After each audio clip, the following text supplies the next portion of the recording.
Not. Okay, it's okay. You Okay. continue. Yeah.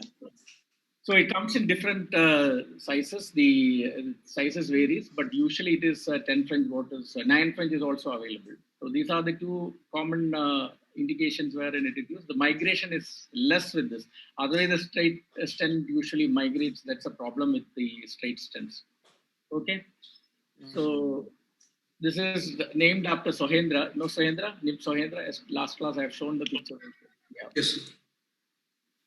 Named after him.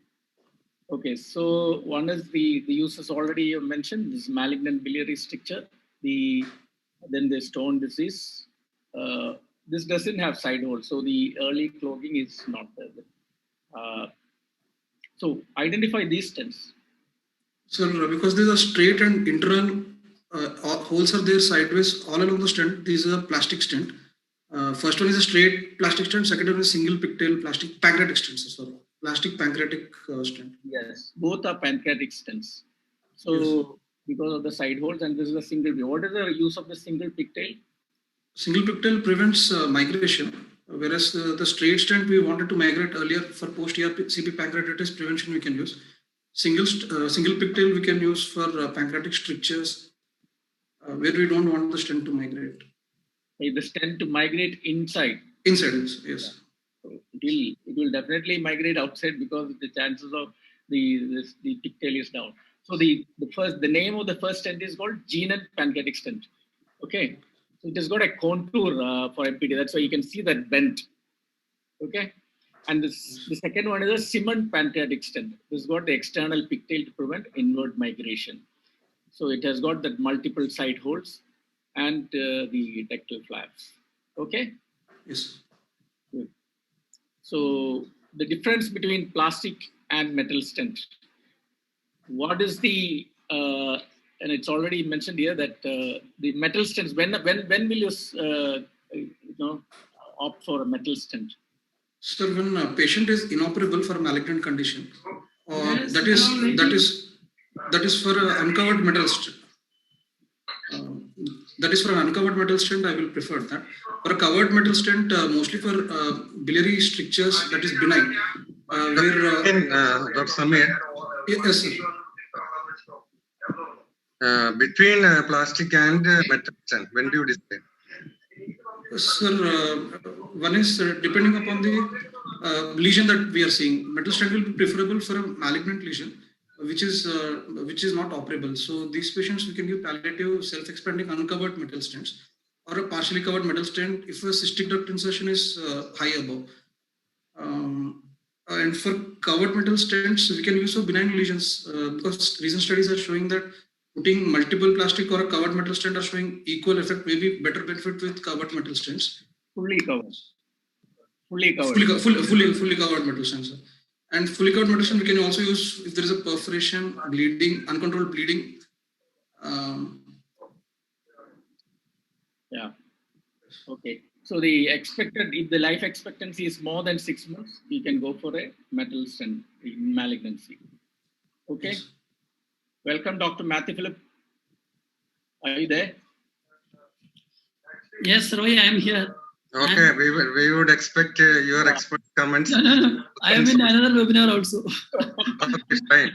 That is Krishnadas. That must be over. No. This is actually our own institution, departmental. Okay, fine. Thank you. We'll call the next person. Thank you, Dr. Samir Kumar from Global. And Dr. Sadish, are you there?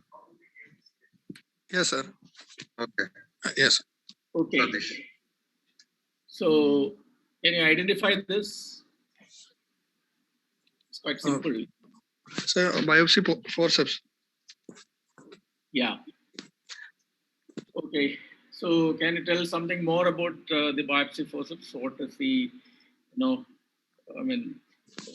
quite simple, but sometimes it can be,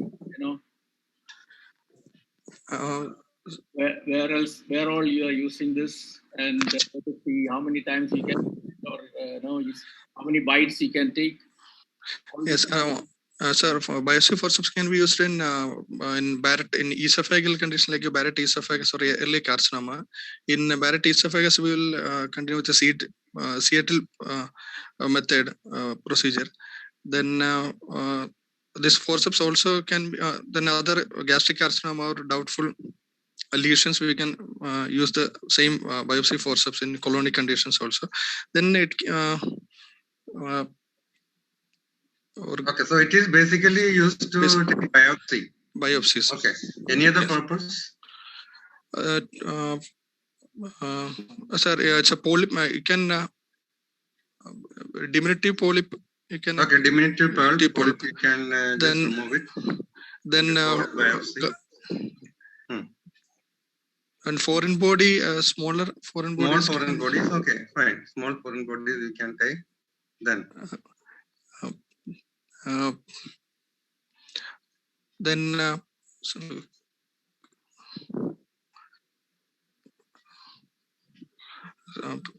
sorry, sir. I'm okay. Now, suppose this is a disposable or reusable. It's actually disposable. But we are reusing. We are reusing it. So how will you process it? We are processing in ethylene. The first and foremost is not just take it out and put it in that plastic bag. You have to remove the biofilm. That's the most important. So the cups will have to be thoroughly brushed, cleaned of the biofilm, and of course, then you can clean it up in ordinary disinfectant, and then finally send for ETO sterilization. Okay. Yep.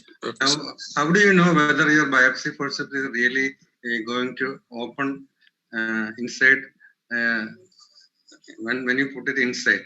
Can you do it? Do an external test? Yes, sir. I will check it first. It's opening. You ask your assistant to open it. Open it. And when you take it inside, it is not opening. Yes. So this happens after repeated reuse. Okay. So one simple technique is to make circle it and make a 30 centimeter round circle and ask the assistant to start using it. And if the jaws are not opening, that means it is not going to work inside. Okay. Any other purpose for which it is used? In PEG, you can use it, no? Yeah, we can catch hold of the guide wire. Then okay. For even in jejunal PEG and PEG jejunostomy also, we can use this forceps to. Okay, over to Dr. Roy. Yeah, one technical problem. Just a minute. Okay, I will continue. Yeah. Okay.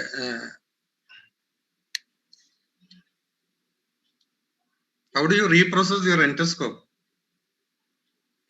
First, sir, first we'll wash the endoscope in running water. Then we'll clean the channels.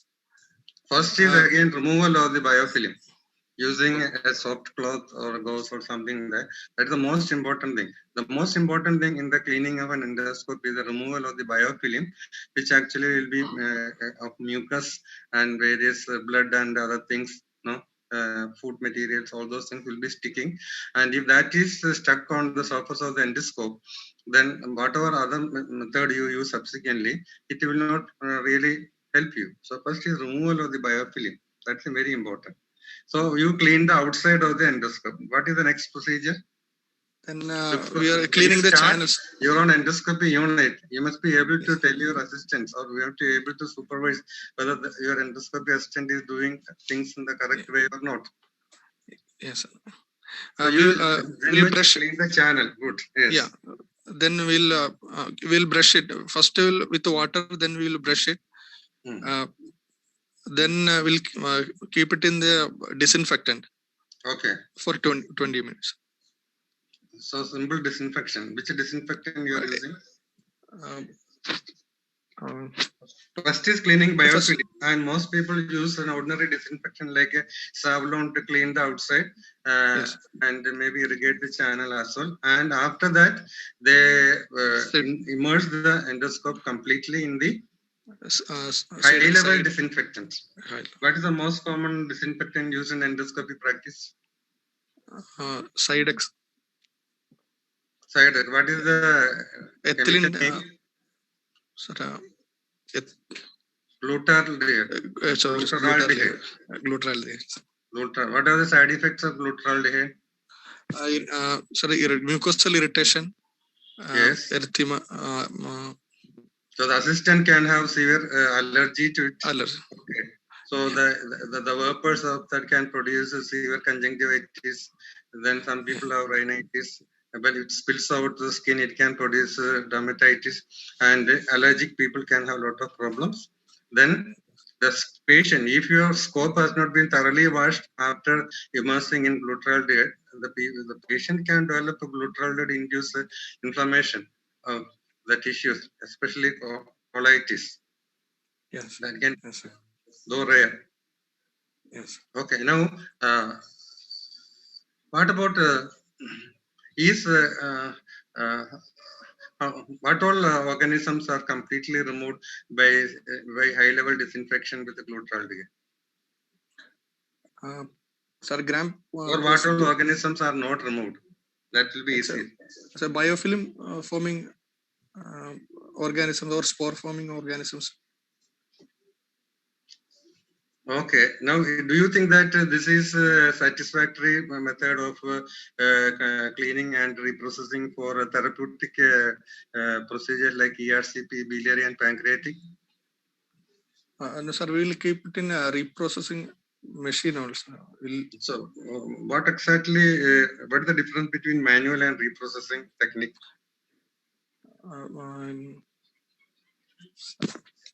Basically, Sorry, I'm not. Okay, Dr. Roy, are you there? Yeah, I'm there. So this Okay, is how basically one is manual, the other one is the machine will do, and probably the most important thing is that the human tendency to take it before the ideal time. See, when there are a lot of patients waiting and you have a function to attend at 1 o'clock, you may have a tendency to ask your assistant, give me fast, like that. That should not happen. If you only one endoscope. If you are working in an atmosphere or in an institution where you have different endoscope coming for different patients, then that problem will not be there. It's a high volume center with a lot of endoscope. But if you are a center where there's only one endoscope and each has to be processed, and if you are busy, probably there will be human element which will actually curtail the duration of immersion. That should not happen. Okay. Yes. Yes. So once you are putting the machine and it is set automatically, then you cannot take it half. You can actually override and take it, but usually you will not be able to do that because the log will tell you that you have done something wrong. Okay. In advanced centers, the log has to be maintained. And as per NABH, I think you have to maintain the log of endoscopy cleaning properly. How much you put how much time you put each time, and the log will have to be kept. And also, how will you know whether the glutaraldehyde is effective? You are reusing it. For how many days you reuse? One After how many time, days you can reuse glutaraldehyde? 3 to 5 Is days. it one time? Well, No. if you do it one time, it is great. But most of us use it for 2 weeks as per the information provided by the company. But there is a caveat here. You cannot just blindly use it for 2 weeks. You have to do a testing. You have to use their strips by which you have to find out whether it is biologically active on every day. And if it is only active, we can use it for that day. Okay, so 2 weeks is not blind. You have to check it every day and then you have to use it. Machines will help you to make it more standardized, and of course there will be an automatic log if you maintain that system. Okay. Okay. Dr. Roy, please. Yeah, thank you. So, and someone has mentioned that you can also remove a stent with the help of a biopsy forceps. That is right. Okay. Stent Yes. removal also. How do you remove a stent with the biopsy forceps, Dr. Satish? Sir, is metallic stents? No. Yeah, it have a it has a one thread is there, sir. So you can, if you our pull tendency that, will be to go and bite to the upper end of the metallic stent and pull it up. Okay. Actually, that will damage the cup of the biopsy forceps. There is a small string-like thing on the top of which you can catch and pull it. Okay. How do you remove biliary stent, which is a plastic? and getting into the duodenum? Sir, that can be removed directly by holding and just pulling it out, sir. It's if it is a plastic But stent. very often that will slip, especially if it has so, remained there for some time. We snare. I will use snare. Okay, fine. Okay, fine. Thank you. Thank you. Dr. Roy, please. Yeah. Identify. Can you make Sir, it bigger? Yeah, sir, sphincterotomy. Yeah. Okay. Hmm. Yeah. The uses. It's used in ERCP procedure, sir. It can be used for cannulation as well as for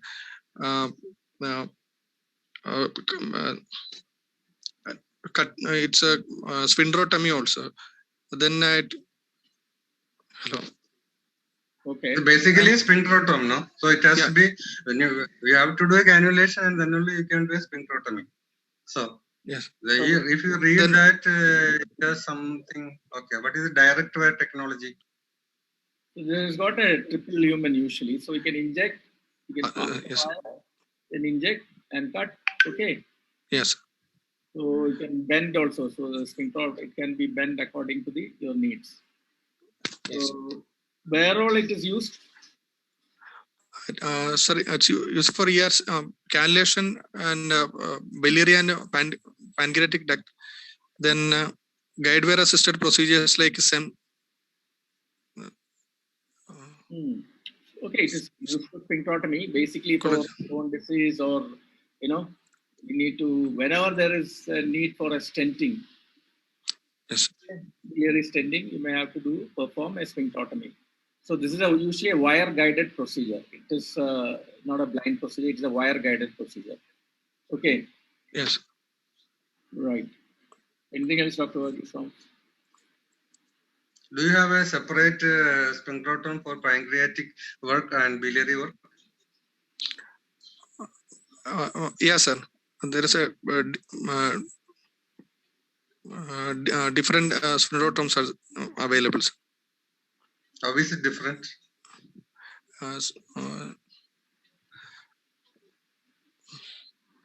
Smaller, sir. I am not sure. Yeah, I think we use the same thing, unless, of course, Dr. Roy, do you think we use separate things for biliary and pancreatic? Because the same thing is used, no, mostly. Same thing is used. So that is not different. Only thing is, if you're doing pancreatic sphincterotomy, you pass the wire into the pancreatic duct and cut it. If you're doing biliary, you pass the wire into the bile duct and cut it. So how far you take a sphincterotomy in biliary? What is there any idea of how much you should cut and anything like that? Yes, sir. Actually, we will see the direction of biliary tract. Then you can cut up to the fold. Actually. Okay. So what is the important thing? Suppose the bile duct is dilated. Yes, sir. In one case, and the other case it is very narrow. Is there any, will it make it any different, or you'll be more cautious in doing one procedure? Yes, sir. More cautious if it is not dilated. If it is dilated, it's a bit more easier than non-dilated. The perforation is less when there is when it is dilated. Okay. So what is sphincteroplasty? Sphincteroplasty, we are dilating. It is the balloon. And dilating where? In the ampular regions. Okay, you are dilating the cut area. Yes. With what? How do you dilate it? With biliary dilatation balloons. Yeah, this was actually discussed in the last class. Anyway, okay. All right. Where is it? When will you decide for a sphincteroplasty?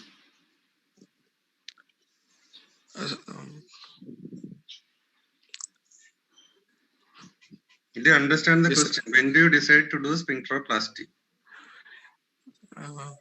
Sir, when patient with we are suspecting bleeding. No. You must be careful. Okay, suppose after your sphincteroplasty, when you release the balloon, there is torrential bleeding. What will you do? One is stenting. We can put stenting. The first and immediate thing you should do is reinflate the balloon and keep it there for some more time. That's the simplest and easiest and fastest thing which you can do. Rather than taking it out and putting a stent and all will take a lot of time. The simplest and easiest will be that. Okay, back to the question. When do you decide to do a sphincteroplasty? That means we want to make that opening very big. I think I have given enough clue. Suppose there's a stone and you do a sphincterotomy and you do a balloon sweeping or whatever it is, and the stone is coming out. No need for a sphincteroplasty. When do you decide on sphincteroplasty? When will you?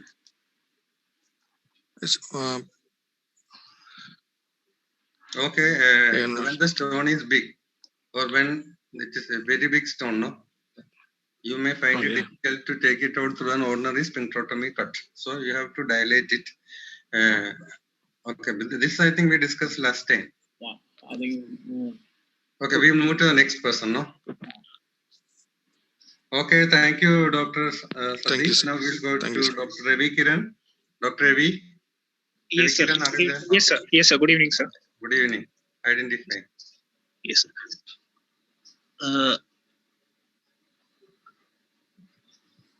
This is a balloon. Yes, sir. Okay.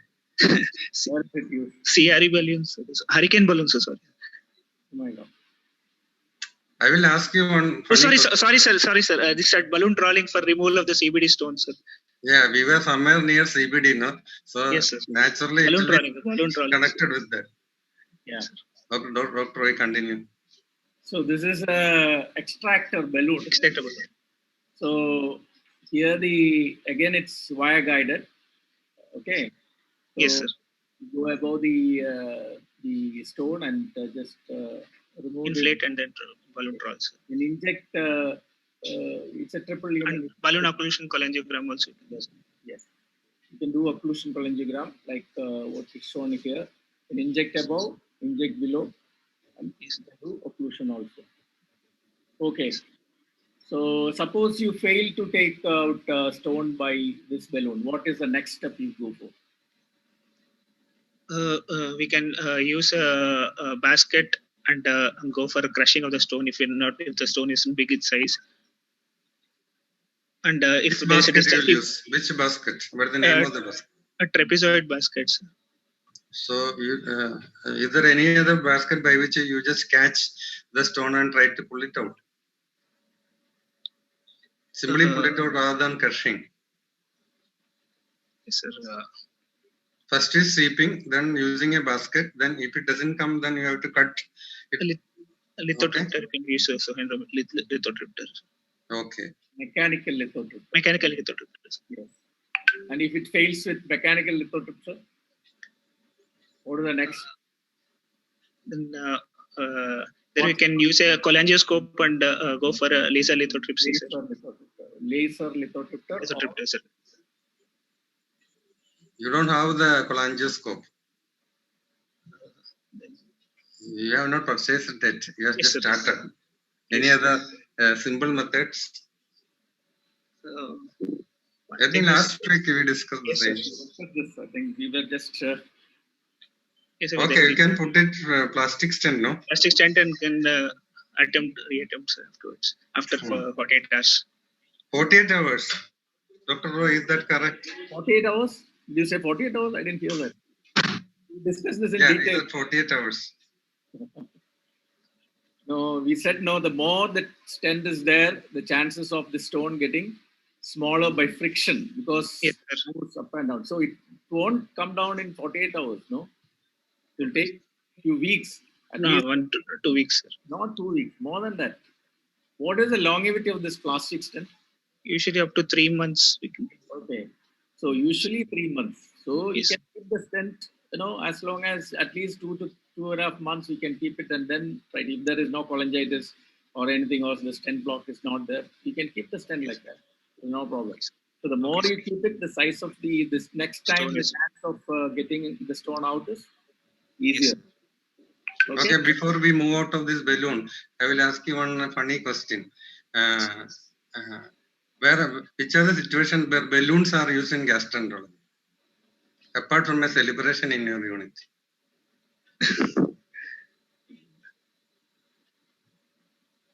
You found one balloon we just told you, and the previous one we just mentioned about sphincteroplasty. Yes, sir. So imagine start from the esophagus. For I mean, if in correct, Some examiners are maybe crazy esophagus. like me and ask such funny questions. You should not be off guard. No, it's just very Yes, simple. Just to think, use your thinking process properly. Esophagus. What are esophagus. the use? So CRE balloon can be used. CRE balloon. Okay. Then In pyloro. Rigiflex. Rigiflex dilator for Achalasia cardia. achalasia cardia. Yes, sir. Okay. Then in pylorus. Okay, agreed. Pylorus for gastroparesis. Then okay, pylorus. Then and then CBD. biliary we discussed sphincteroplasty and also stone extraction. Stone extraction. Okay. Even then, for then inflammatory, sir. Then inflammatory bowel disease, Crohn's disease strictures also balloon dilatation can be done, sir. Balloon dilatation of which part? Small bowel, sir. Small bowel stricture. Terminal ileocolonic.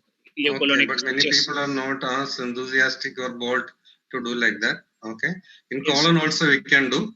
Yes. Okay. In colon, any other balloon used for any other purpose? In anorectal manometry balloon expulsion test can be used. Okay. Is a balloon used for something else, therapeutic purpose other than this big balloon? Rectal strictures also balloon can be used. Okay. You post radiation manometry. Any gastric balloon?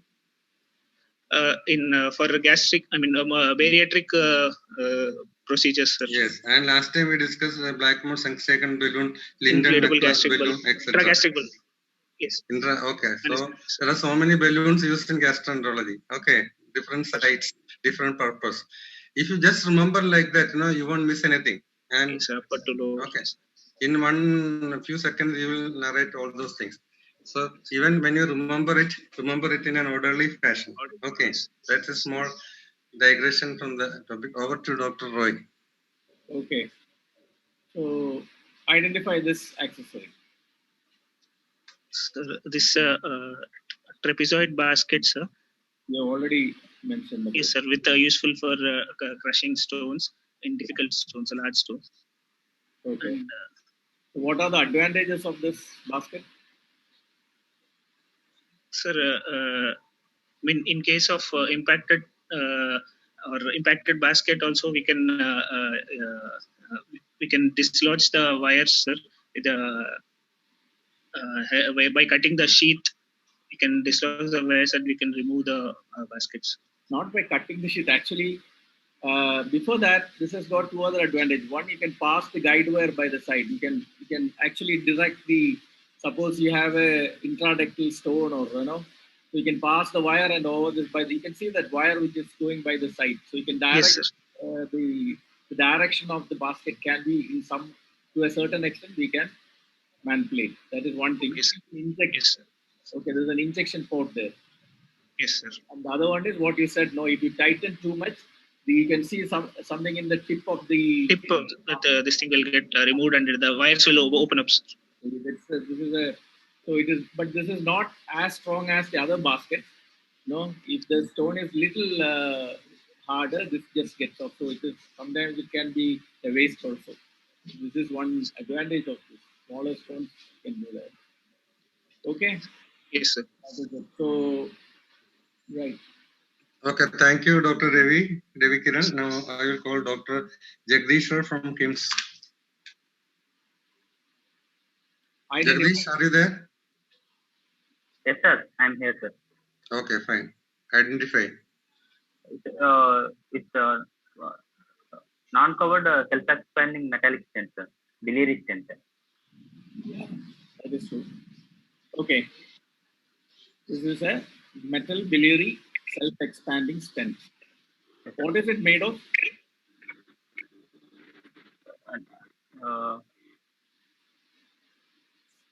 made up with 9 term.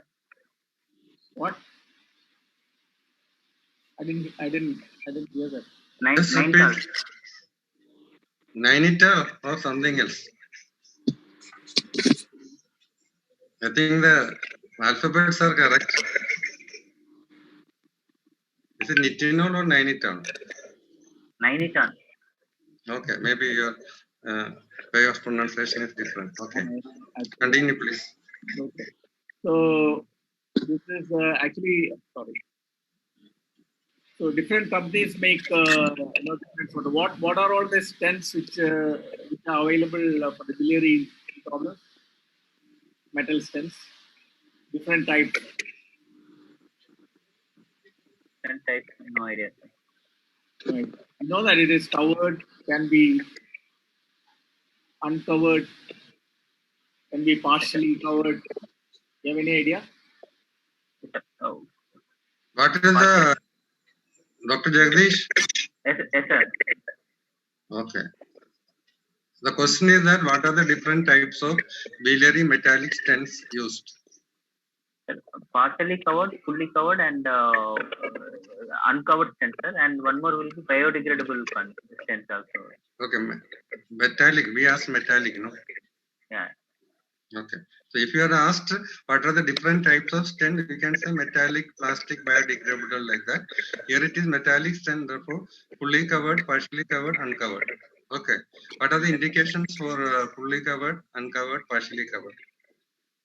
Sir, fully covered metallic stent only for the biliary strictures, sir, or biliary structures most commonly, or any leak in the biliary leak post lap cholecystectomy injury.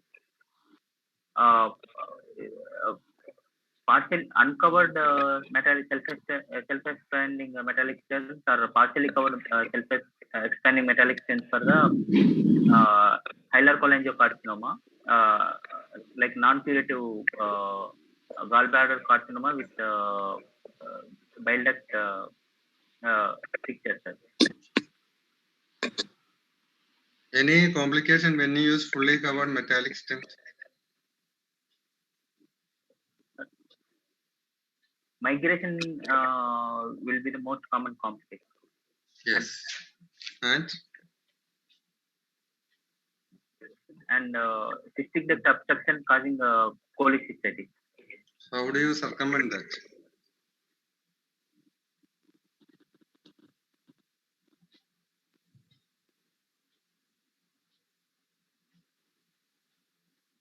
Okay, over to Dr. Roy. Okay. So this is all about this, and I'm not going into the. So what is the advantage of a covered from a metal, I mean non-covered stent? What is in a malignant lesion? Suppose you put a uncovered stent and covered stent. What is the advantage of the? I mean, of the two.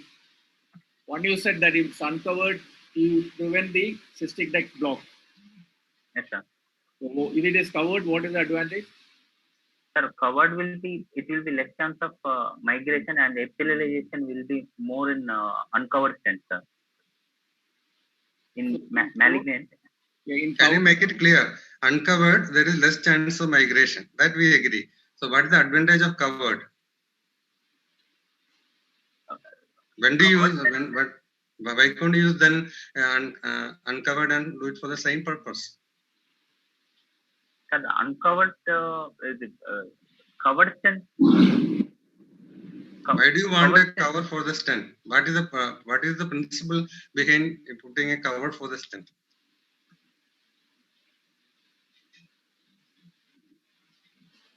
For malignancy, usually covered. Yes, tumor ingrowth. Yes, tell that. Tumor ingrowth will, in an uncovered tumor ingrowth will block the stent fast. So we want to avoid that. Okay. Okay. Can you identify this stent? This is also a metal stent. What is the difference between this stent which I showed and this one? Sir, this is a short length self-expanding metallic stent, sir. I didn't hear. It's a heavy rain, so I can't hear anything. Dr. Vagisov, can you hear what he said? He said short length self-expansible metallic stent. Where is it used? Jagdish, are you there? Yes, sir, I'm here, sir. Sorry, sir, I didn't get you. No, Indication. When do you use this? Sir, if any patient presented with severe obstructive jaundice with features of cholangitis, but patients can be go for resectable. This is not a biliary stent. This is not the pattern of a biliary stent. This is not a biliary stent. Where else it is used? Where else you can use the stents? Sir, one is lumen opposing metallic stents also can be useful. This is not lumen opposing. Does it look like a lumen opposing stent? This look. No, Okay, sir, I think it's not. you can tell it, Doctor. Okay, this is a colonic stent. This is a colonic metal stent for lumen obstruction by tumor. So done as an, when will you do a colonic stent? Sir, any rectosigmoid growth, circumferential growth causing obstruction. Okay. Or any tumor growth causing fistula back to the. Fistula it may not be useful because it's not covered stent. This is an uncovered stent. Uncovered. Okay. To prevent obstruction. Suppose the surgeon says that you cannot do a colostomy because the patient is very sick. Okay. So immediately you have to relieve the obstruction. That is one condition wherein you can put in a colonic metal stent. Okay. Usually it is where do you put this usually? Usually rectosigmoid then. Okay. Or sigmoid. Usually in the sigmoid and rectosigmoid and left colon basically. More of we don't usually go above that because it is difficult. That is the reason. But we have put like that also. That is another. But usually it is in the left column. Okay. Right. Okay, thank you, Dr. Jagdish. And we now move on to Dr. Karthik and Nadrajan from Apollo Hospital. Yes, sir. Karthik, are you there? Yes, sir. Good evening, sir. Good evening. Next. So I'm just asking you, what are the newer procedures for gastroesophageal reflex disease? Sir, the newer procedures, sir, endoscopic endotherapy, basically, sir. We have the Gerdex technology, sir. Then we have anti-reflux mucosal ablation, that is ARMA. We have anti-reflux mucosectomy. There is the esophageal procedure. And there is on the greater curvature, recession is not going to be cut. After the marking is done, this video, what is just this is a video taken by Dr. Amit. So I just so this is a procedure what you have mentioned as AMS. What is AMS? Yes, sir. So anti-reflux anti-reflux mucosal anti-reflux mucosectomy, sir. Mucosal resection. Okay. So how do you do that? You can watch the video. It's very nicely shown here. Yes, sir.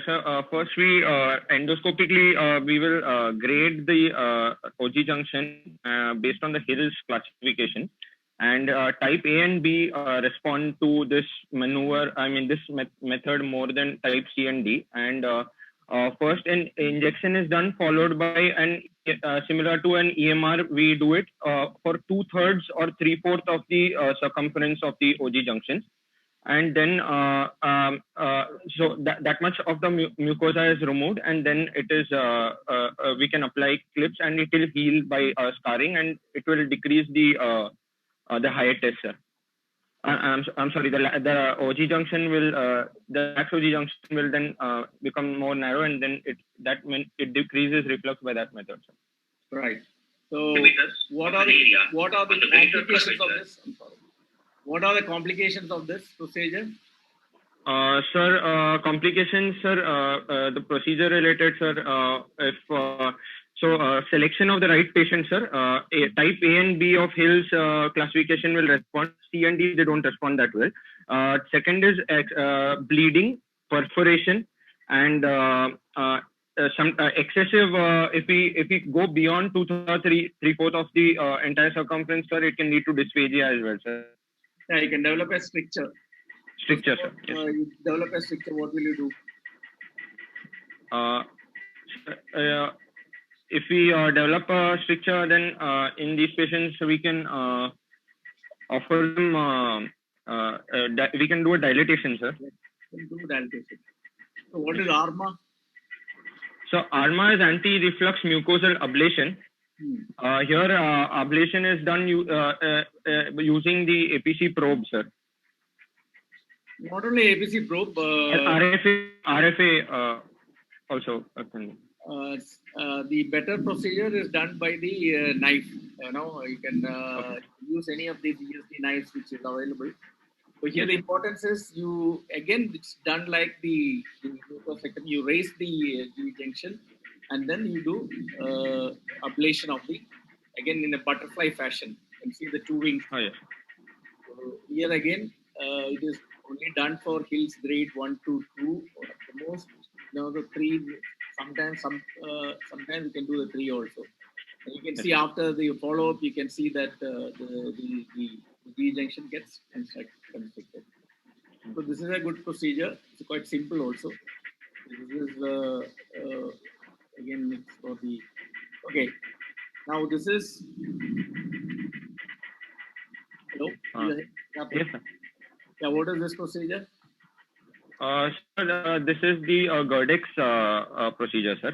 Yeah. Here in the endoscope, sir, along with the scope, we have an additional instrument which is fixed to the endoscope, which will take a plication of the mucosa from one end to the other. As we can see over here, sir. Not the mucosa plication. It's not done by. Sir, beyond the mucosa, sir.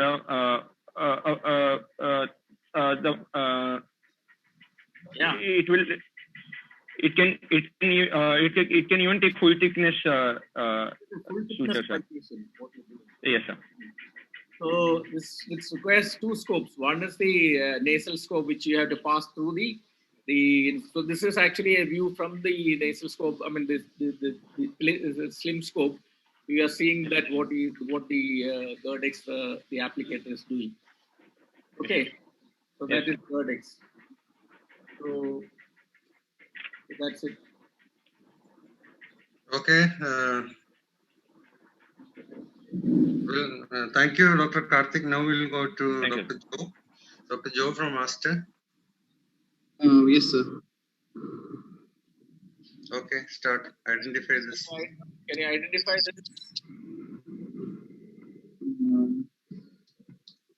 So this is a type of basket for retrieval. Yeah, this is called a twister. This is not usually seen one, but this is a fully 3-dimensional rotatable polyp retrieval. This is not usually used, so I don't think we have to, we use usually the other one. So which are the other ones we use for polyp retrieval? So we can do the Roth basket can be used, sir. Yeah.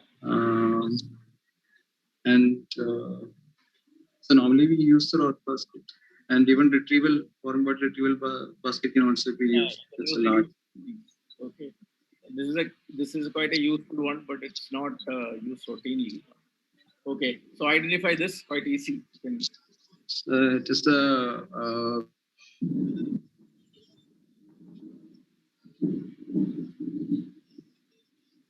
Why you are hesitating? Video capsule endoscopy. What? Okay. Capsule endoscopy. Video capsule endoscopy. Okay. So can you just tell how it is used? What are the advantages, what are the disadvantages, and how it is used? Because it's quite simple. So basically, it is used in cases of obscure GI bleed when the patient presents with either overt or obscure GI bleed after you have done an upper GI and a colonoscopy, and you've ruled out the most common sites of bleed. To assess the small bowel bleed, it is used as a technique to either localize the site, and you can also diagnose what could be the diagnosis. It could be ectasias, or it could be some ulcerated lesions. So basically, to diagnose, and when you can't do any therapeutic procedure, but the yield of diagnosis is good. Sir. Okay. What additional things you can observe? Additional diagnosis you can make. Other than bleed, sir. Yeah.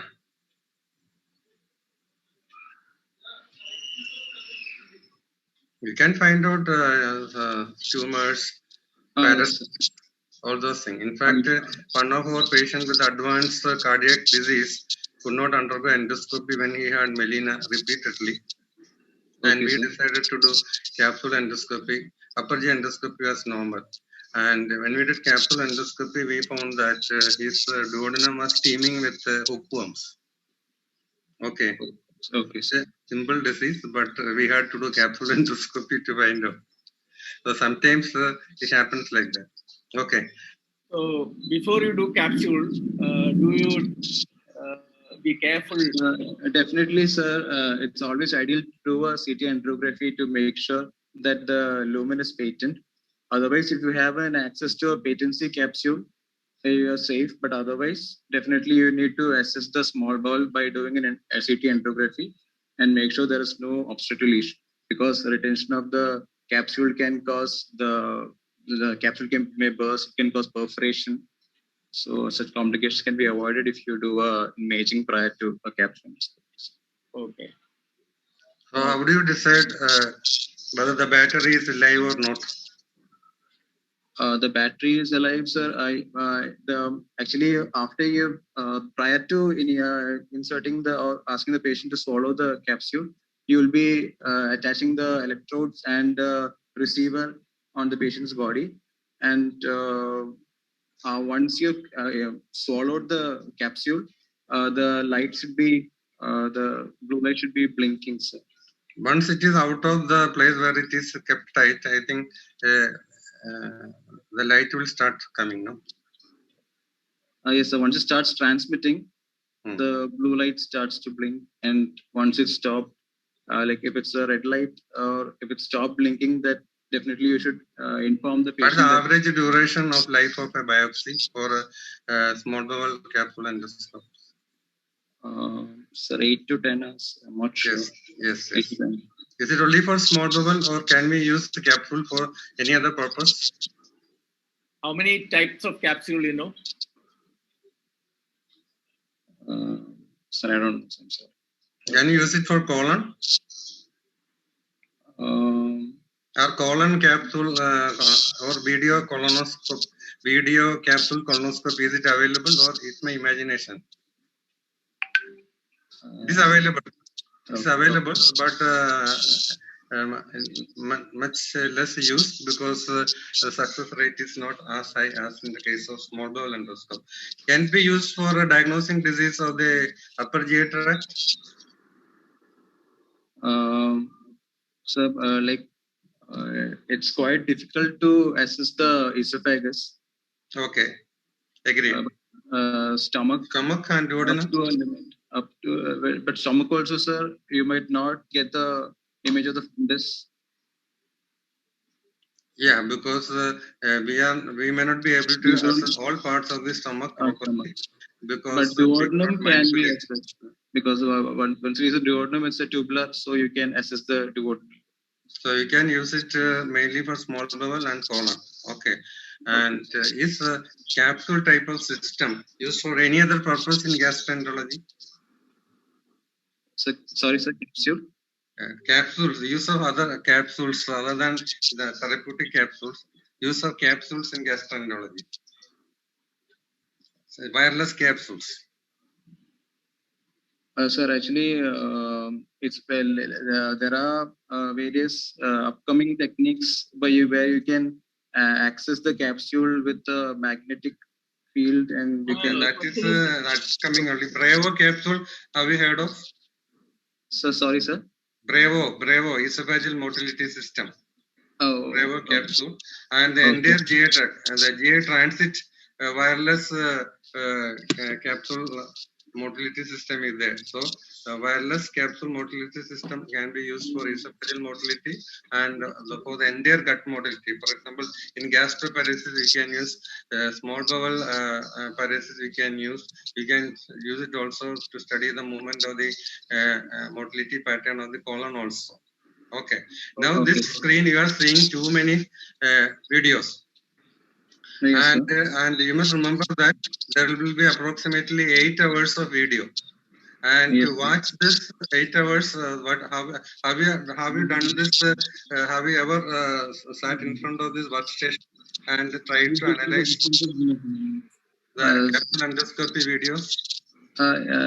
Not the entire videos, but I have watched analysis of capsule endoscope videos. So, is there any automatic system or artificial intelligence system by which it helps you to identify the lesion? Suppose there is a bleeding spot. Will it say that there is some, I mean, at least give a clue that it is bleeding from this site? Yes. Yes, if it is bleeding and if the lumen is excessively red, it will identify that spot and highlight it that so that we can move the cursor forward and backward and identify the lesion. Okay. Otherwise, those who have watched the capsule endoscopy will always say it is not like watching a dance sequence. You are actually watching a movie with no audio, no background music, nothing, and the same small bowel you see from beginning till end. Actually, it is not a very easy thing, and it is quite boring, and you have to have a lot of patience to evaluate. You can actually do it in multiple screens, multiple.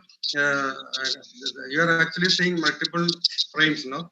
That way you can do and do it faster. If you sit with a single frame, you will have to sit for a couple of hours and it will be too difficult for a clinician to sit and watch it. So we actually divide it into multiple frames and then look into multiple frames simultaneously. And occasionally, of course, the software itself may help us. Okay. Okay. Okay, fine. Thank you. Okay. Do you want to move to the next person? Yeah, I think he has already covered. Okay, so thank you, Dr. Joe. And we will now go to Dr. Chetana. Yes, Are you sir. there? Yes, Okay. sir. Okay. So this is a small bowel enteroscopy. It's a double balloon enteroscope, which is used to detect the small bowel pathology in the form of, it can be both diagnostic as well as therapeutic. It can be used in the diagnosis of as well as therapeutic lesions like small bowel tumors, small bowel polyps. Okay. So, what are the complications you can get with this? Pancreatitis. Then? That's all. Okay. So there are, this is an invasive procedure. This is, so how will you do this procedure? What are, I mean, do you have you seen a double balloon enteroscopy being done? I have seen spiral enteroscopies, no? Yes, seen only spiral, not double balloon. So what is the difference between spiral enteroscopy and double balloon enteroscopy? It has the over tube spiral enteroscope. Plication of the small bowel is better with the spiral enteroscope. No, what the main difference between, you are talking about mechanical, no? The mechanical spiral or motorized spiral. So what is the main difference between a motorized spiral and the double balloon? What is the advantage of a motorized spiral enteroscopy when you compare with the small bowel, the double balloon enteroscopy? I don't know. How much time with the double balloon? The time taken is lesser with the spiral when compared to that of a double balloon. So. Yes, very much lesser. But what is the problem with the motorized spiral? I'll show you the thing.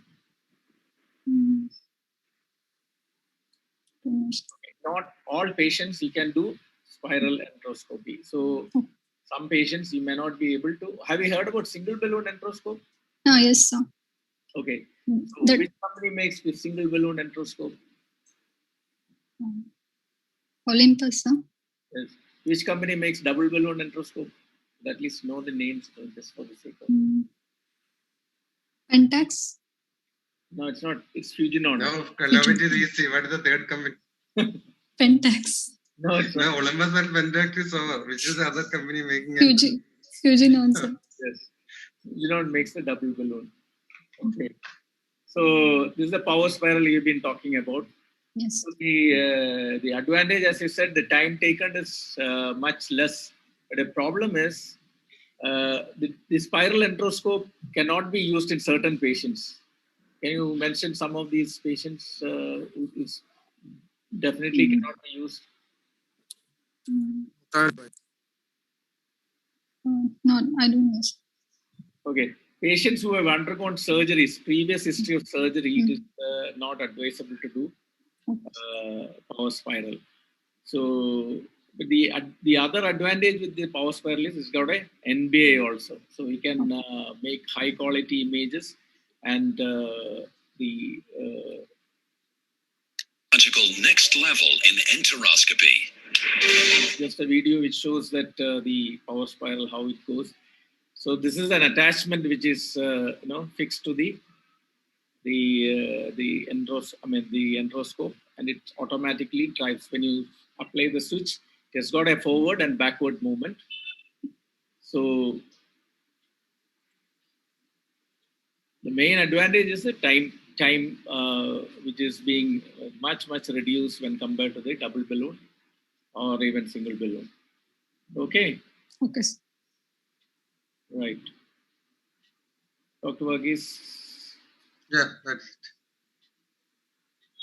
Next thing. So identify. This is a lumen opposing metal stent. It's a hot axio stent. It can be used for drainage of pancreatic collections, especially the Waldorf necrosis. The other lumen opposing metal stents are Nagy and Spaxis. Okay. So hot axio stent. So the other one, as you said, it is the Nagy and but the true lumen opposing stent is hot axios actually. The other one, which is hot Nagy and Spaxis, is just coming in. But the axio stent, what is the advantage of this lumen opposing stent? Sir, if the necrotic material is more, better drainage of the collection will be there. That is true, but the other advantage is how it is. It's quite simple to use. It's very easy to use.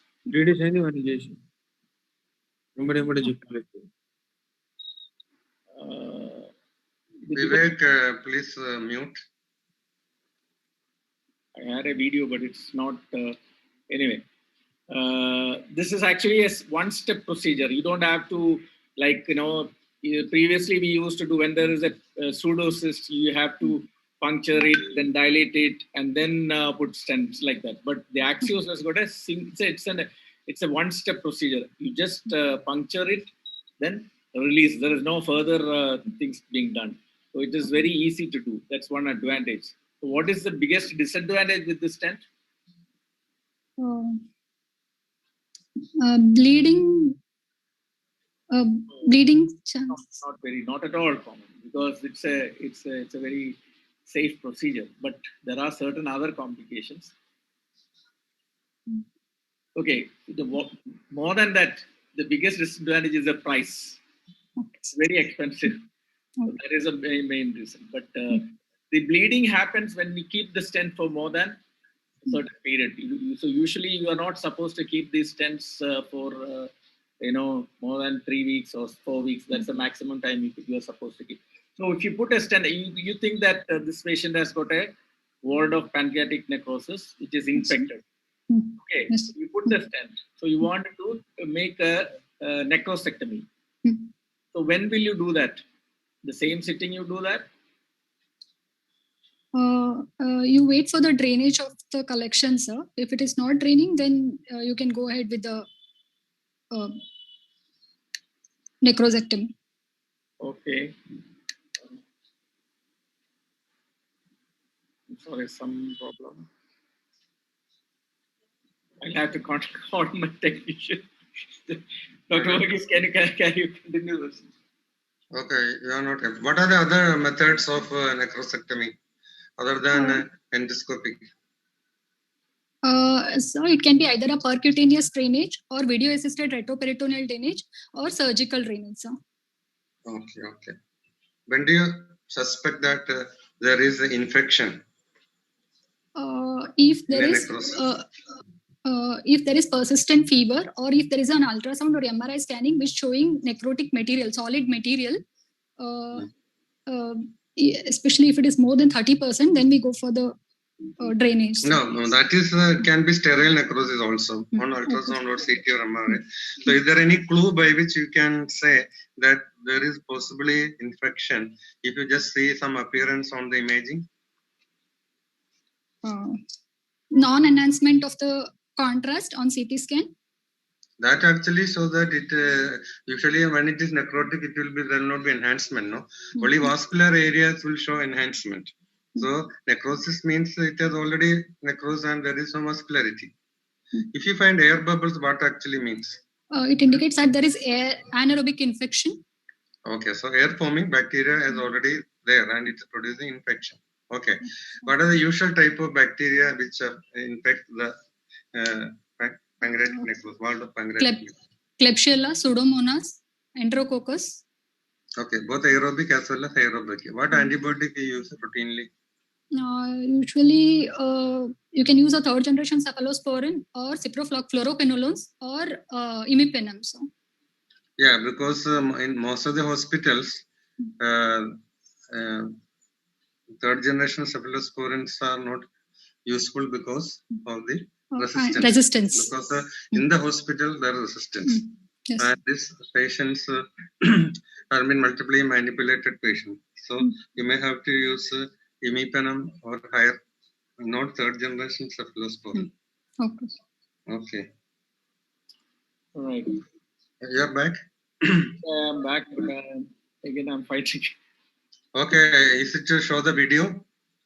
No, I'm not. Okay. Anyway, video is not playing. Anyway, so that section is over, no? Yeah. This is next. Okay, thank you, Dr. Chedana. And we'll move over to Dr. Santosh. Are you there? If Dr. Santosh is not, okay, fine. Yes, sir.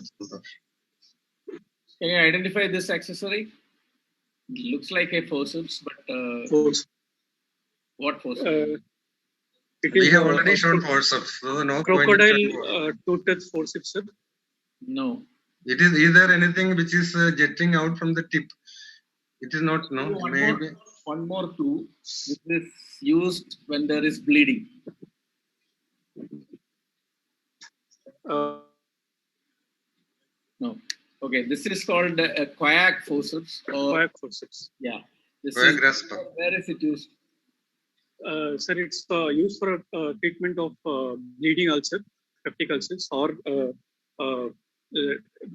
telangiectasias, angiectasias.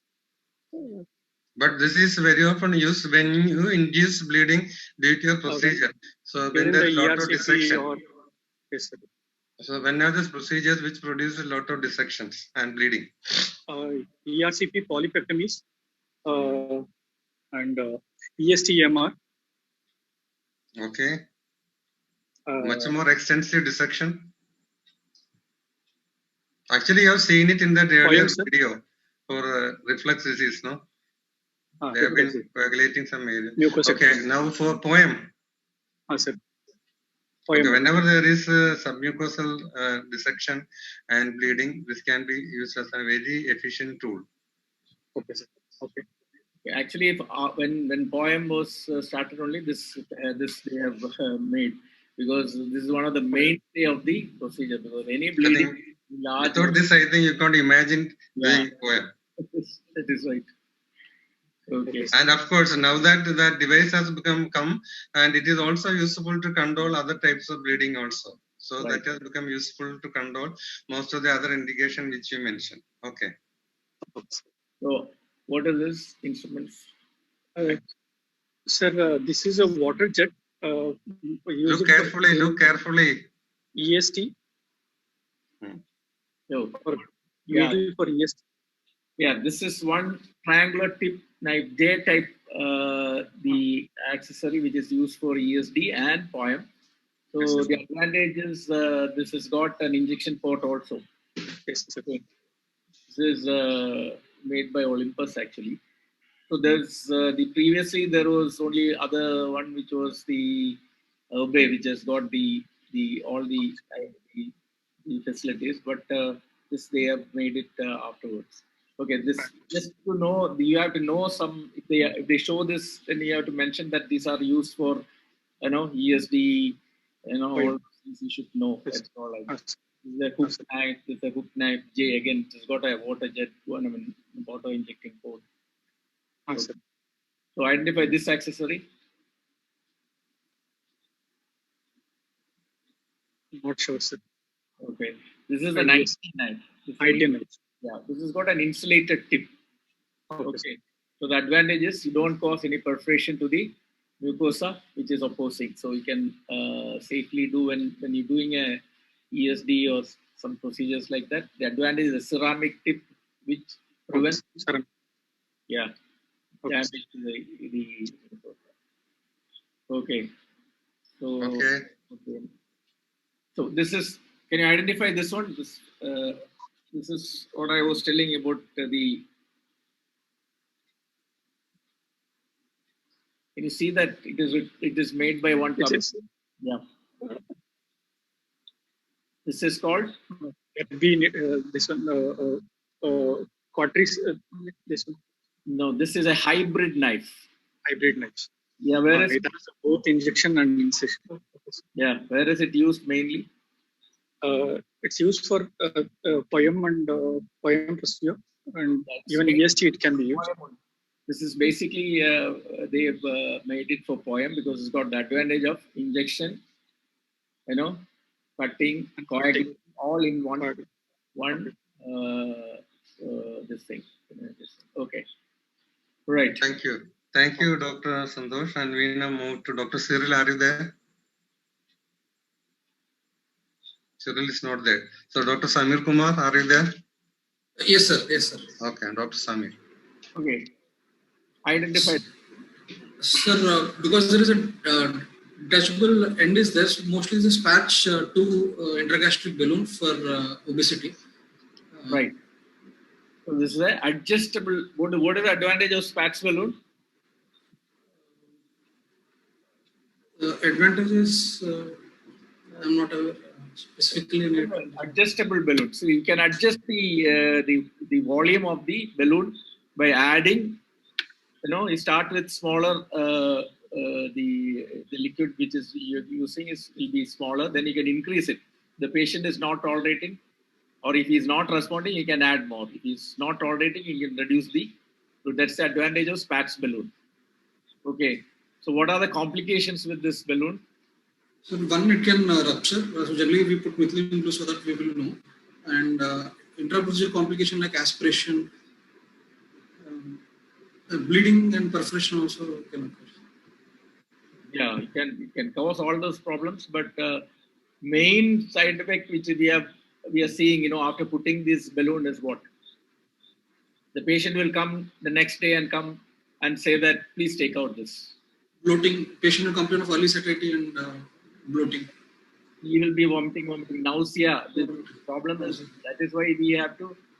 That is the advantage of this balloon. It's an adjustable balloon. If the patient is not tolerating, before you do a procedure like this, you have to counsel the patient very well, because they may think that just putting a balloon it is very easy, but it is not like that. It is this requires in the initial 1 to 2 weeks, at least 1 week, you'll be having difficulties, and so you have to counsel the patient very well.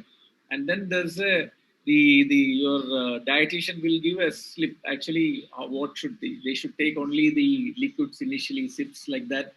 And also these patients may require some serenase, ondansetron, etc. initially, when others they'll not tolerate this balloon. Okay, this is an adjustable balloon.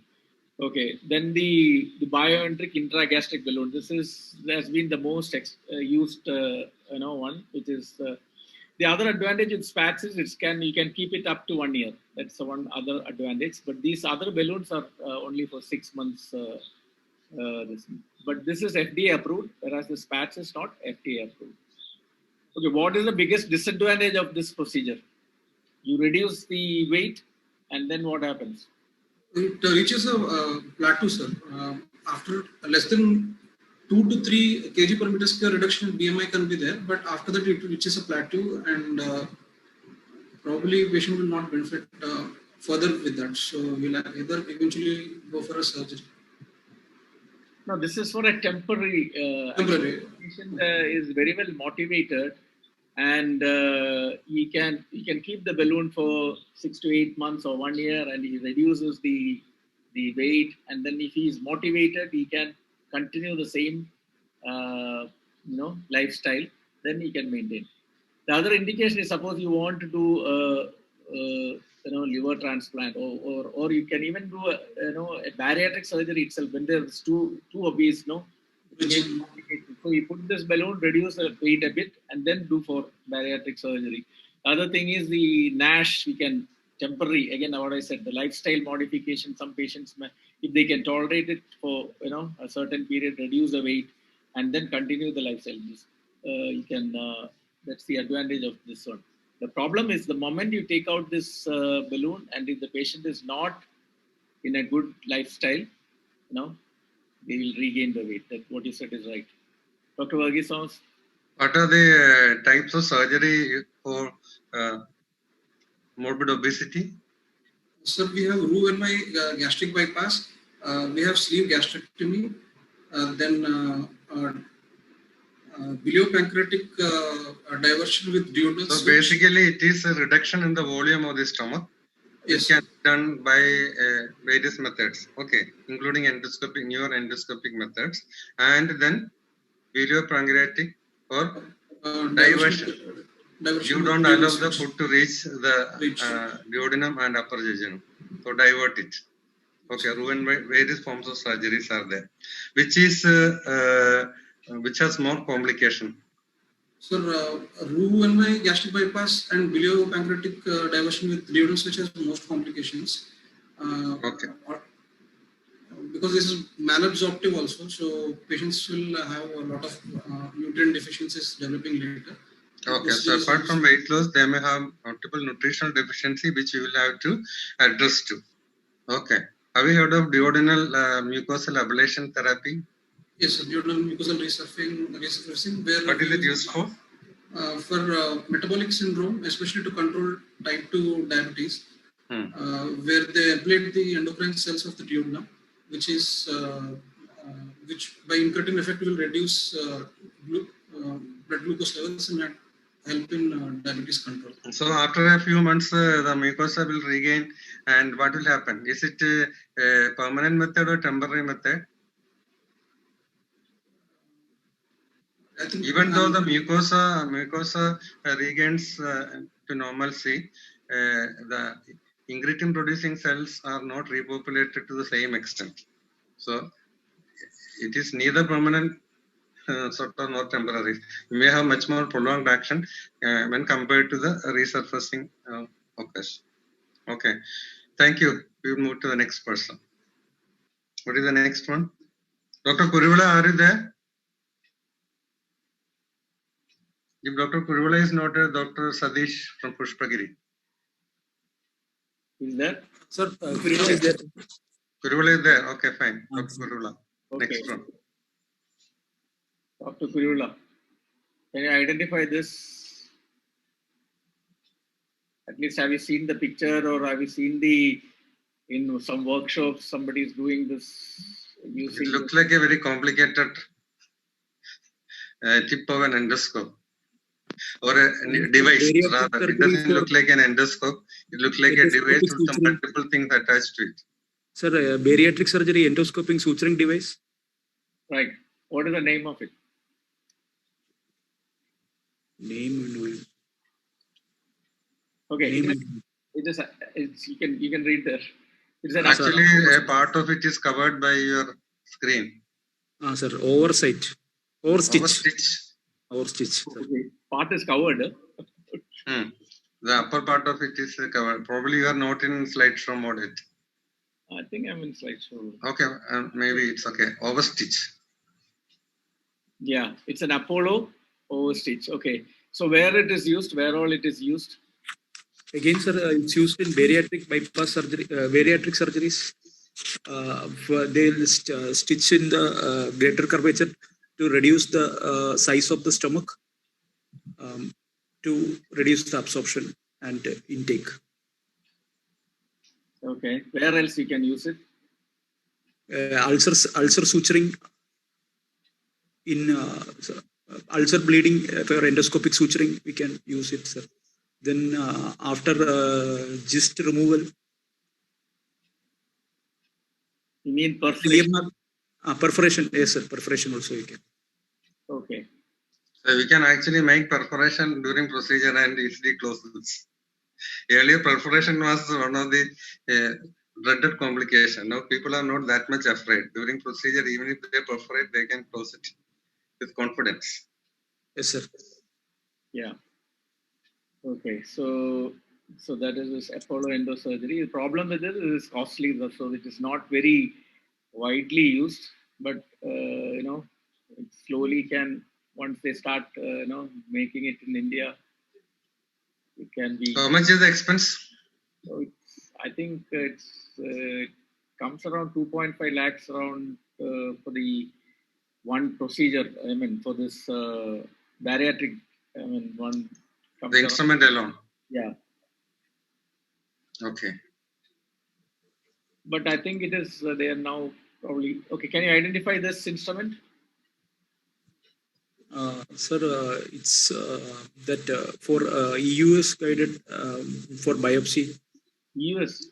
You look at what is the name of that on the handle. Sorry, sir. Now it's a liver biopsy. Okay, this is one thing you cannot make mistake. Examiners will get angry. Okay. So what is the name of this? This is a liver biopsy gun. Liver biopsy guns. Yeah. Okay.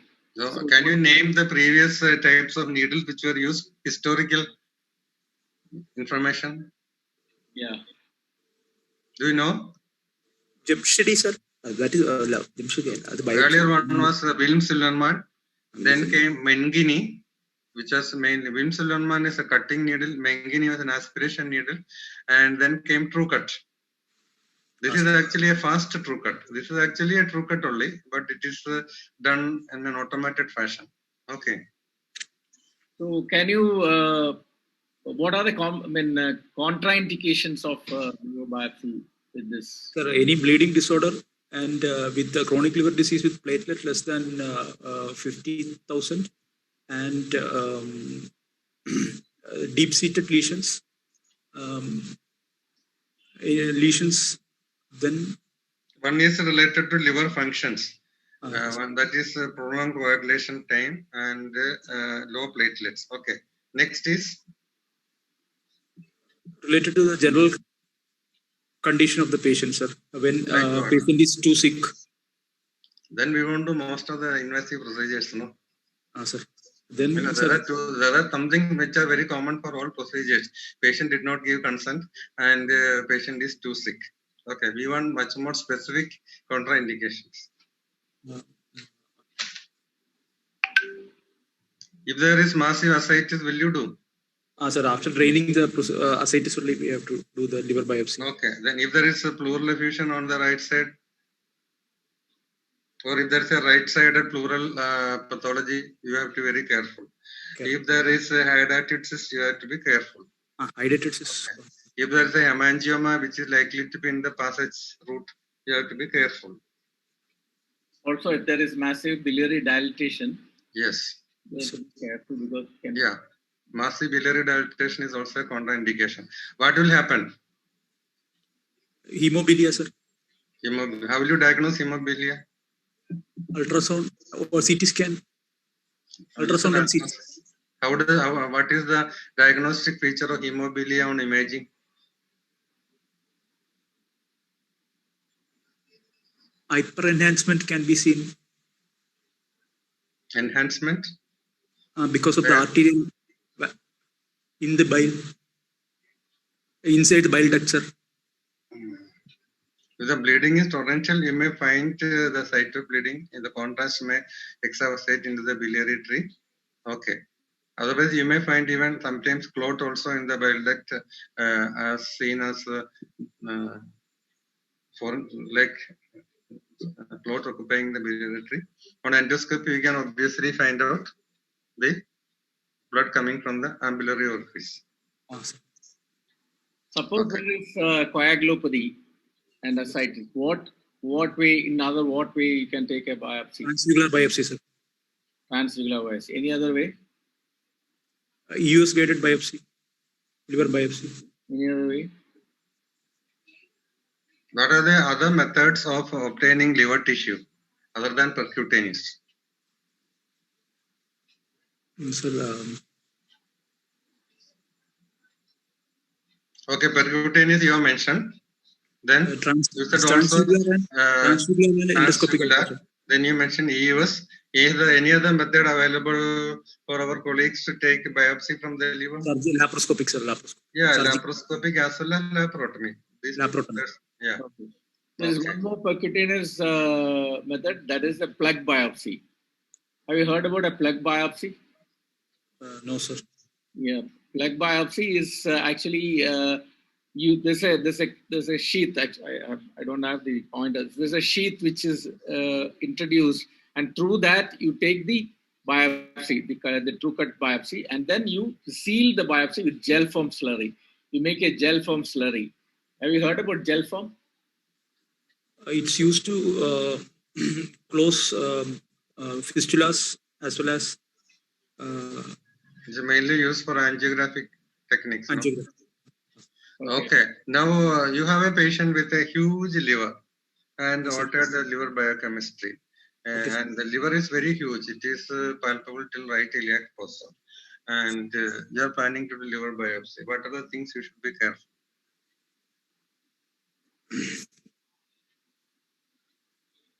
Sir, first consent of the patient. All those things are routine.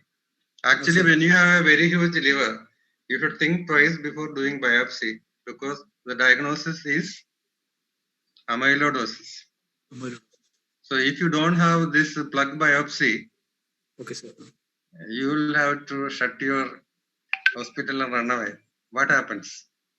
If you bleeding, do torrential bleeding, if you do biopsy for an amyloidosis patient, you will get a biopsy specimen which is with a record-breaking length for the biopsy specimen. Okay, and first day everything will be all right. From second day onwards, patient will deteriorate. Will have more hemoperitoneum and sometimes hemophilia. Everything will occur. That is, the bleeding tendency is high even if the coagulation parameters are normal, because the blood vessels cannot contract because it's all infiltrated with the amyloid tissue. So it's a relative contraindication to the liver biopsy in a very huge liver and if you suspect amyloidosis. Okay, and of course if you have plug biopsy, that one can do. Okay, how would you diagnose amyloidosis? What is the special stain used to? Concordant stain, sir. Okay, concordant stain. Okay, thank you. Thank you. We'll go to the next. Thank you, Dr. Kurula. We'll go to Ravi Kiran. Ravi, are you there?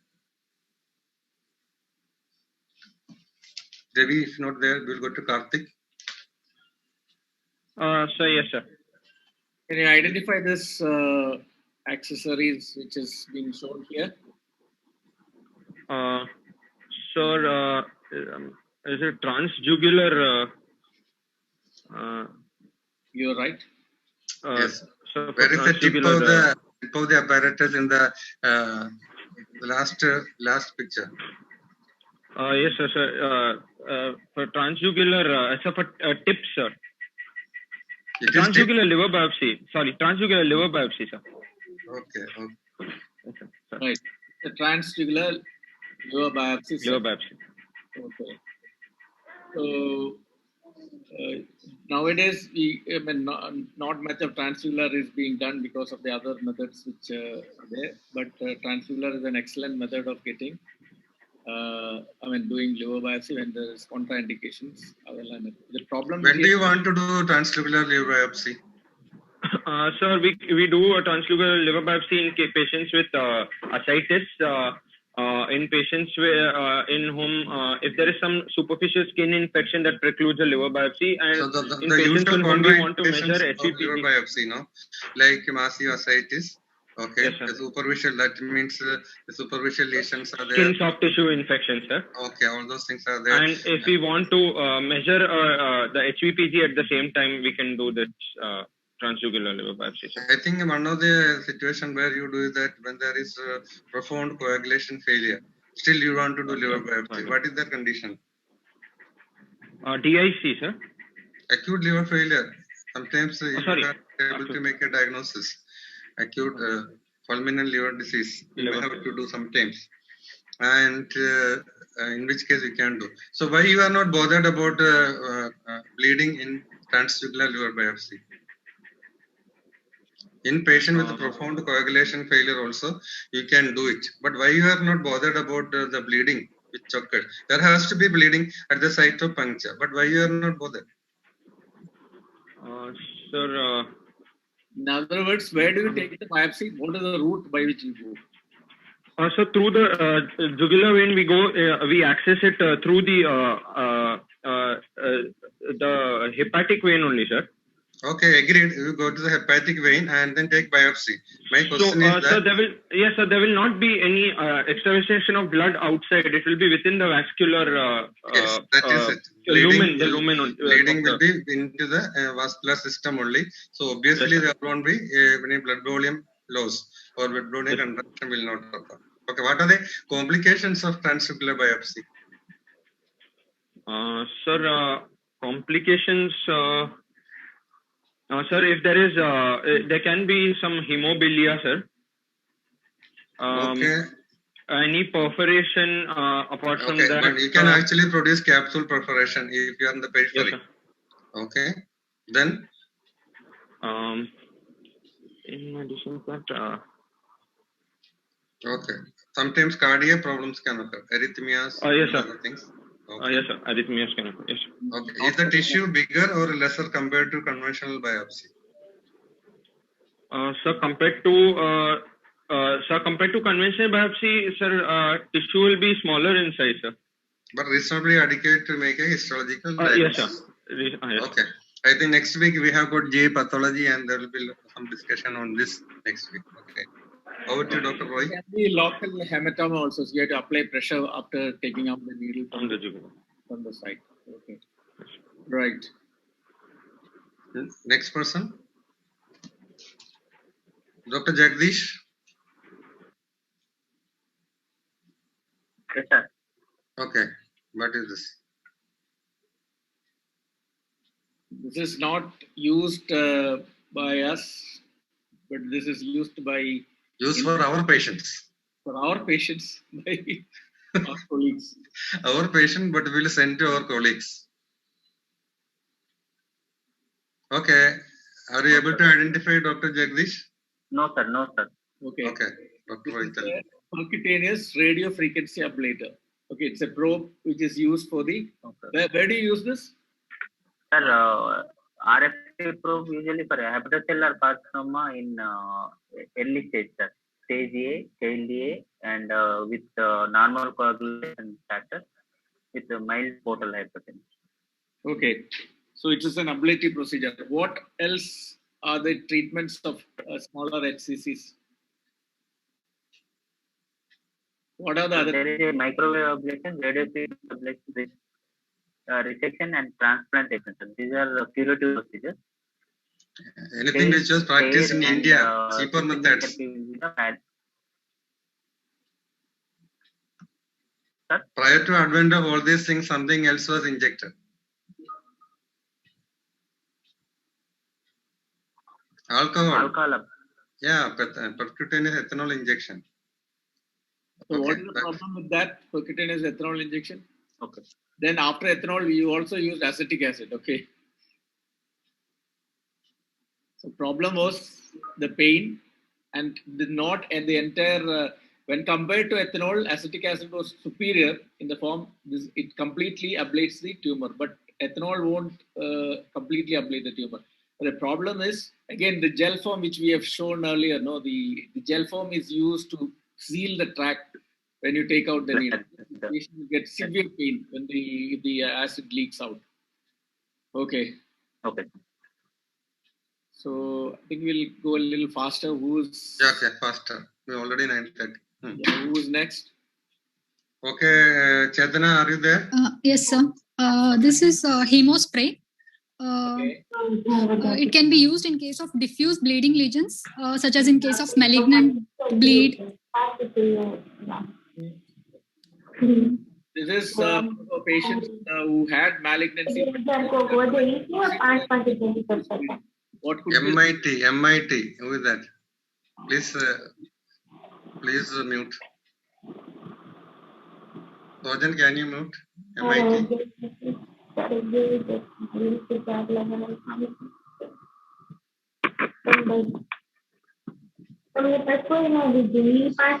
Rohit, can you just look at that list of participants and mute MIT?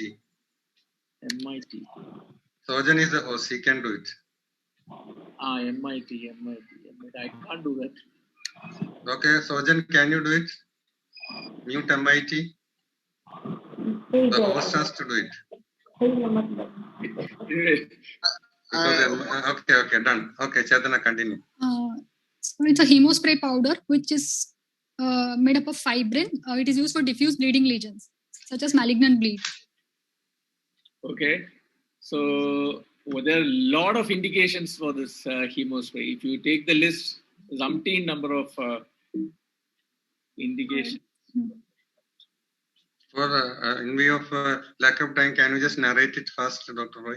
1 second. I can't even. Go right. Going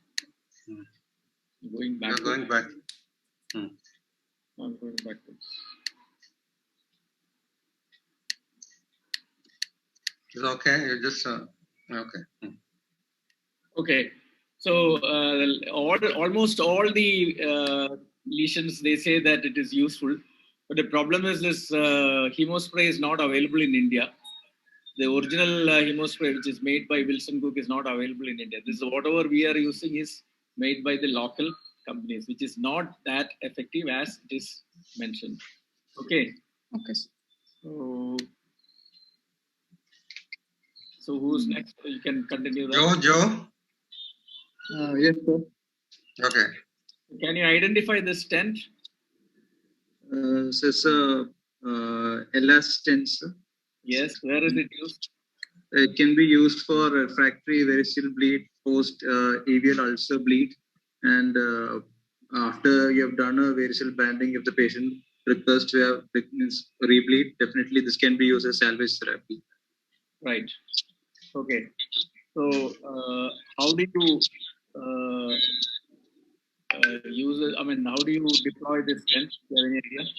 So basically, the advantage is you need not have an endoscope for this. Sir, I really don't know the steps of deployment. Sir. Okay, Sorry. you don't hear this. You say that there's a balloon at the tip. You go it in the stomach and then inflate the balloon, and then you release the stent. So it will be in the. You need to know. You need to have an X-ray. I mean, radiological Fluoroscopy should be. Fluoroscopy to make sure that it is in the. So it's very easy to use and it's very useful. There is a refractory bleeding, especially in case of post-EVL or any of these things where you can't. Okay. Can you identify? Over the scope Ovasco clip, sir. Okay, where is it used? It's basically used for large, there's more than 2 centimeter ulcers, bleeding ulcers, perforations to close small fistulas. Yeah. Okay. These are all, anastomotic leads, etc. It can be a very useful clip. So this is one of our patients who had a bleeding from the second part of duodenum, which is very close to the ampulla. He had dura foci lesion there, and we could all the other clips which failed, but with OTC it completely stopped.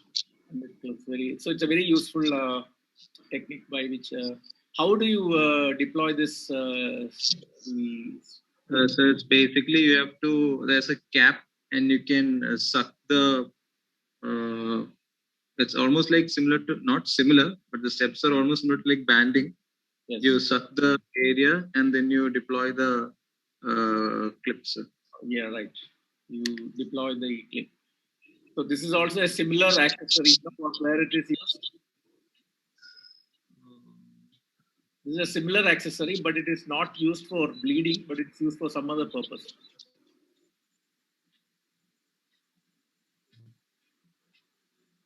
No?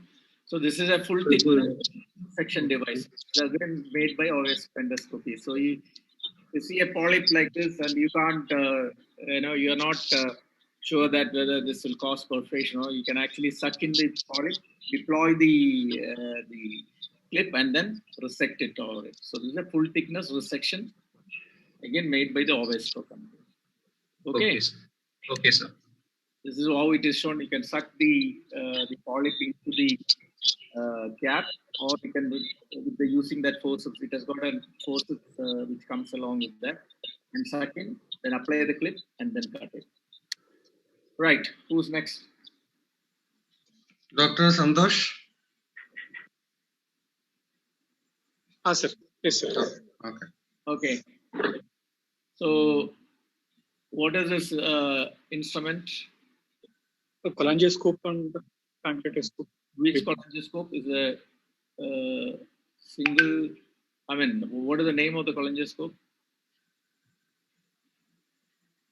Baby scope, sir. Which one? Baby scope. Mother baby. Mother baby scope. This mother baby scope, which is there is a single operator scope. What is shown? Single operator. Yes, sir. Single operator. What is the name of the single operator scope? Which is available right now in the market? Don't know. This spyglass.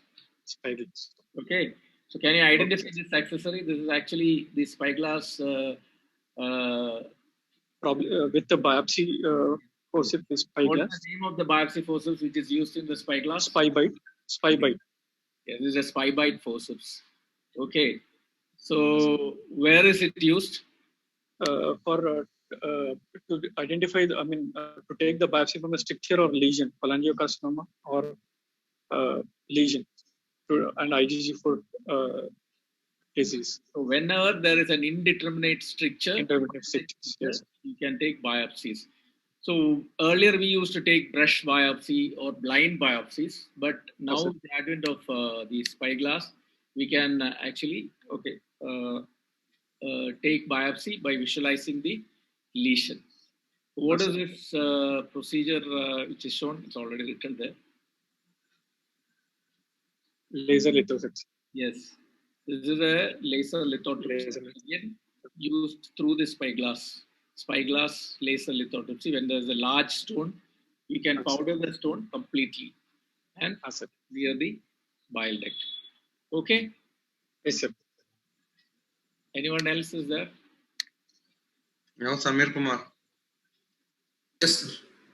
Okay, this is again just a you can see what is this is a spyglass which is being used, and biopsy is taken. You can see the spybite biopsy is taken. This is a tumor which is shown in the bile duct, and we have given radio frequency ablation. This is through the. Unfortunately, what happened is that the tip of the radio frequency ablator got lodged there, dislodged. So again, with spybite biopsy forces, we are taking it out. So that's what the other use of spybite biopsy forces. We can actually take out the foreign body, which is okay. Can you identify this accessory? Sir, this is EUS FRN needle. Probably expect needle from Boston Scientific. EUS fine needle aspiration needle. Okay, expect. So what is this? This is Acquire FNB needle. Tip is Francine tip. Okay, this is a biopsy. FNB. Yeah, FNB needle. Okay. That's right. Which one is good? So now studies are showing FNB is better than FNA. That's right. Okay. So again, can you identify this accessory? I've already described about this right now. RFA probes. Yeah, this is a biliary RFA probe. Okay. So how do you use, what is the advantage of biliary RFA? Where is it used? Sir, mainly for advanced hilar intraductal cholangiocarcinomas. And RFA also we have used for Barrett's esophagus. Whether this Barrett's esophagus eradication. So this probe which is used. What is the name of that probe? Habib's. Habib is the biliary RFA and pancreatic RFA, but you have told that it is used in Barrett's. Do you know the name of that? No, sir. Not No. Check it. It's. I think it's called Halo. Right, Dr. Verghese? Yeah, I think we are 9:45. We'll do it fast. Yeah. This is again RFA, the animation which is showing that how it is being done. Pass the wire, just like doing an ERCP, and then pass the ablator and then ablate. This is basically if you are putting in a metal stent, you can ablate the lesion and put the metal stent, or if there is a tumor ingrowth into the metal stent, you can do it. Okay. So similarly, percutaneously also, you can do a PTBD and pass the wire from percutaneously into the bile duct, and then use the ablator to ablate the lesion. Okay. So this is a similar RFA probe, but this is, do you know where it is used? For pancreatic lesions, we can puncture and yes. We can do pancreatic radiofrequency ablator, which is used endoscopically, by endoscopic ultrasound. Okay, you pass the ablator through the endoscope, the needle of the US FNA probe, and then this is one of our patients who had this mainly done for inoperable or old age. Due to some reason, the patient cannot be surgery cannot be. This patient came with hypoglycemia and altered behavior. So on CT scan, we saw this lesion, the hyperechogenic lesion. Can you see this? Yeah.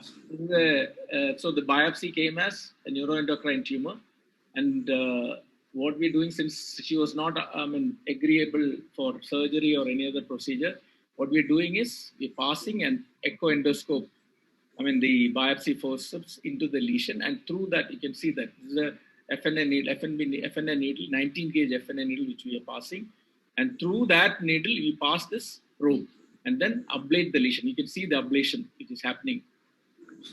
You can completely ablate the lesion. Even the tract also you can ablate, both the needle tract, so that the seedling won't be there. You can ablate the tract also, and then so this post ablation, you can see this completely hypoechoic. Earlier it was hyperechogenic. So this is an excellent procedure, but only done when there is a contraindication or not suitable for surgery. Thank you. So that was a really exhaustive session. One thing which probably we did not cover was the anorectal manometry and balloon expulsion, which I think you can just read up about colonic transit study using markers, and about anorectal manometry and biofeedback mechanisms and the machine used for that also. Okay. And of course, it has been a very exhaustive session, and I hope the students are immensely benefited. Thank you, Dr. Roy. Dr. Sojan, are you there for the formalities? Some 22 questions.